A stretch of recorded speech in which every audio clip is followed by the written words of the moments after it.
പരിശുദ്ധ പരമ ദിവ്യകാരുണ്യത്തിന് എന്നേരവും ആരാധനയും സ്തുതിയും പുകഴ്ചയും ഉണ്ടായിരിക്കട്ടെ. പരിശുദ്ധ പരമ ദിവ്യകാരുണ്യത്തിന് എന്നേരവും ആരാധനയും സ്തുതിയും പുകഴ്ചയും ഉണ്ടായിരിക്കട്ടെ. പരിശുദ്ധ പരമ ദിവ്യകാരുണ്യത്തിന് എന്നേരവും ആരാധനയും സ്തുതിയും പുകഴ്ചയും ഉണ്ടായിരിക്കട്ടെ. വിശുദ്ധ പത്രോസിന്റെയും വിശുദ്ധ പൗലോസിന്റെയും തിരുനാൾ ദിവസമാണ്. രണ്ടുപേരുടെയും ജീവിതത്തിൽ ഒരേപോലെ കാണുന്നൊരു കാര്യം ഇന്നത്തെ പ്രതിവചന സങ്കീർത്തനത്തിൽ വളരെ വ്യക്തമായിട്ട് രേഖപ്പെടുത്തി വെച്ചിട്ടുണ്ട്. 34-ാമത്തെ സങ്കീർത്തനമാണ്. കർത്താവിൻ്റെ ദൂതൻ ദൈവഭക്തരുടെ ചുറ്റും പാളയമടിച്ച് അവരെ രക്ഷിക്കുന്നു. കർത്താവിൻ്റെ ദൂതൻ ദൈവഭക്തരുടെ ചുറ്റും പാളയമടിച്ച് അവരെ രക്ഷിക്കുന്നു. നമ്മുടെ കുടുംബങ്ങൾക്ക് വേണ്ടി പ്രാർത്ഥിക്കേണ്ടത് വിശുദ്ധ പൗലോസ് അപ്പോസ്തലനോടും വിശുദ്ധ പത്രോസ് അപ്പോസ്തലനോടും പ്രാർത്ഥിക്കേണ്ടത് നിങ്ങൾക്ക് കിട്ടിയ ഈ ദൈവദൂതന്മാരുടെ സംരക്ഷണം ഞങ്ങളുടെ കുടുംബത്തിനും വേണമെന്നാണ്. പ്രാർത്ഥിക്കുക, കാര്യമായിട്ട് പ്രാർത്ഥിക്കുക. കാരണം ഇവർ ജയിലിൽ കിടക്കുന്നുണ്ട്. രണ്ടുപേരും ഒരേപോലെ അനുഭവിക്കുന്ന കാര്യമാണ്. ഇവർ ജയിലിൽ കിടക്കുമ്പോൾ പത്രോസ്ലീഹ 2 കാവൽക്കാരുടെ നടുവിൽ കിടന്നുറങ്ങുകയായിരുന്നു. വചനം പറയണ കാര്യമാണ്. പിറ്റേ ദിവസം വധശിക്ഷയ്ക്ക് വിധിക്കപ്പെട്ടേക്കുന്ന ഒരു മനുഷ്യനാണ്. പറയണ കാര്യം ഇതാണ്: 2 പട്ടാളക്കാരുടെ നടുവിൽ കിടന്ന് അയാൾ ഉറങ്ങുകയായിരുന്നു. പിറ്റേ ദിവസം കൊല്ലപ്പെടുമെന്ന് അറിയാവുന്ന ഒരാൾക്ക് എങ്ങനെയാണ് ഇത്രയും ശാന്തമായിട്ട് കിടന്ന് ഉറങ്ങാൻ പറ്റണേ? ഇതേ പത്രോസ്ലീഹയാണ് പിന്നീട് പത്രോസ്ലീഹയുടെ 1-ാം ലേഖനം 5:6 എഴുതി വെച്ചിരിക്കുന്നത്: നിങ്ങളുടെ ഉത്കണ്ഠകളെല്ലാം കർത്താവിനെ ഏൽപ്പിക്കുവിൻ, അവിടുന്ന് നിങ്ങളുടെ കാര്യത്തിൽ ശ്രദ്ധാലുവാണ്, അവിടുന്ന് നിങ്ങൾക്ക് തക്ക സമയത്ത് നിങ്ങളെ ഉയർത്തിക്കൊള്ളൂ. ഇത് ഉറപ്പായിരുന്നു ആൾക്ക്. തൻ്റെ ദൂതന്മാരോട് പാദം കല്ലിൽ തട്ടാതിരിക്കാൻ കൽപ്പിച്ചിരിക്കുന്നു എന്നൊക്കെ പറഞ്ഞിരിക്കുന്നത് അതേപടി വിശ്വസിച്ചുകൊണ്ടിരിക്കുന്ന ഒരാൾ. അങ്ങനെ തന്നെ ഇങ്ങനെ ബ്ലൈൻഡായിട്ട് വിശ്വസിക്കുന്നത് കൊണ്ട് തന്നെ ഒരു ടെൻഷനും ഇല്ല. നമ്മുടെ കുടുംബങ്ങൾക്ക് ഈ ഒരു സംരക്ഷണത്തിന് വേണ്ടിയിട്ട് പ്രാർത്ഥിക്കും. പൗലോസ്ലീഹയും കാണുന്നുണ്ട്. ഇങ്ങനെ കയ്യാമങ്ങൾ വെച്ച് ബന്ധിച്ച് അനങ്ങാൻ പറ്റാത്ത വിധത്തിൽ കാരാഗ്രഹത്തിലേക്ക് ഇട്ടിരിക്കുന്ന നേരത്ത് അവർ സങ്കീർത്തനങ്ങൾ പാടി, പൗലോസും സീലാസും സങ്കീർത്തനങ്ങൾ പാടി ദൈവത്തെ ആരാധിക്കുകയായിരുന്നു. എങ്ങനെ പറ്റും?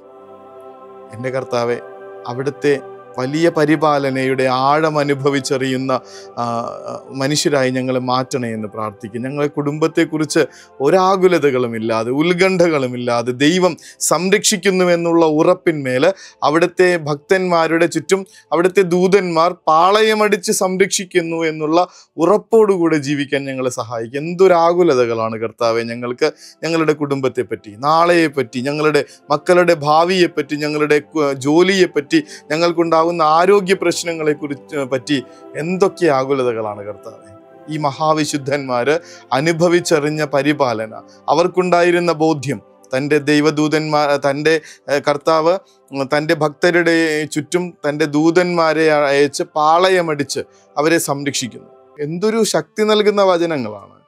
ഈശോയെ, ഞങ്ങളുടെ കുടുംബത്തിന് ചുറ്റും അങ്ങയുടെ ദൂതന്മാരുടെ ഈ ഒരു സംരക്ഷണ കവചമുണ്ടെന്ന് ഞങ്ങൾക്ക് വിശ്വാസം തരണമേ. ആഴമായിട്ടുള്ള ബോധ്യം തരണമേ.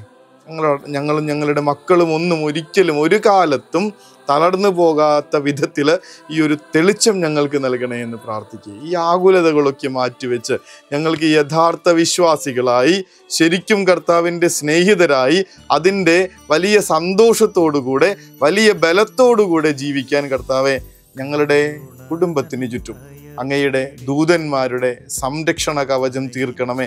അതുണ്ടെന്നുള്ള ബോധ്യത്തോടുകൂടെ ജീവിക്കാനുള്ള തെളിച്ചവും ബോധ്യവും വിശ്വാസത്തിൻ്റെ ആഴവും ഈ വിശുദ്ധന്മാർക്ക് എന്നതുപോലെ ഞങ്ങൾക്കും നൽകുവാൻ മനസ്സാകണേ എന്ന പ്രാർത്ഥനയോടുകൂടെ കുടുംബത്തെ സമർപ്പിച്ച് കുടുംബത്തിന് ചുറ്റുമുള്ള സംരക്ഷണ കോട്ടയെ ഓർത്ത് നന്ദി അർപ്പിച്ച് ഈശോയുടെ തിരുമുൻപിൽ അവിടുത്തെ അനുഗ്രഹത്തിന് വേണ്ടി യാചിച്ചുകൊണ്ട് മുട്ടിന്മേലായിരിക്കാം.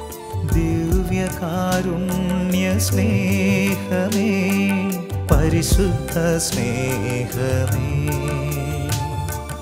പരിശുദ്ധ പരമ ദിവ്യകാരുണ്യമേ, അനന്ത സ്നേഹമേ, പരിശുദ്ധ പരമ ദിവ്യകാരുണ്യമേ, പരിശുദ്ധ പരമ ദിവ്യകാരുണ്യത്തിന് എന്നേരവും ആരാധനയും സ്തുതിയും പുകഴ്ചയും ഉണ്ടായിരിക്കട്ടെ. പരിശുദ്ധ പരമ ദിവ്യകാരുണ്യത്തിന് എന്നേരവും ആരാധനയും സ്തുതിയും പുകഴ്ചയും ഉണ്ടായിരിക്കട്ടെ. പരിശുദ്ധ പരമ ദിവ്യകാരുണ്യത്തിന് എന്നേരവും ആരാധനയും സ്തുതിയും പുകഴ്ചയും ഉണ്ടായിരിക്കട്ടെ. കർത്താവെ, അവിടുത്തെ ദൈവദൂതന്മാരുടെ സംരക്ഷണത്തിന് കീഴിലാണ് ഞങ്ങളെന്നുള്ള ബോധ്യത്തോടുകൂടെ ഞാൻ ശാന്തമായി കിടന്നുറങ്ങുന്നു, ഉണർന്നെഴുന്നേൽക്കുന്നു, കാരണം ഞാൻ എൻ്റെ കർത്താവിൻ്റെ കരങ്ങളിലാണെന്നുള്ള വചനം ഞങ്ങൾക്ക് ആ ഒരു ബോധ്യത്തോടുകൂടെ ഉറക്കത്തിലേക്ക് പോകാൻ ഞങ്ങളെ അനുഗ്രഹിക്കണമേ. ആമേൻ. കരുണതൻ കയർ പിടിച്ച് നയിച്ചിടും സ്നേഹമേ, ദിവ്യകാരുണ്യ സ്നേഹമേ, പരിശുദ്ധ സ്നേഹമേ, പരിശുദ്ധ പരമദിവ്യകാരുണ്യമേ, അനന്ത സ്നേഹമേ, പരിശുദ്ധ പരമദിവ്യകാരുണ്യമേ, അനന്ത സ്നേഹമേ.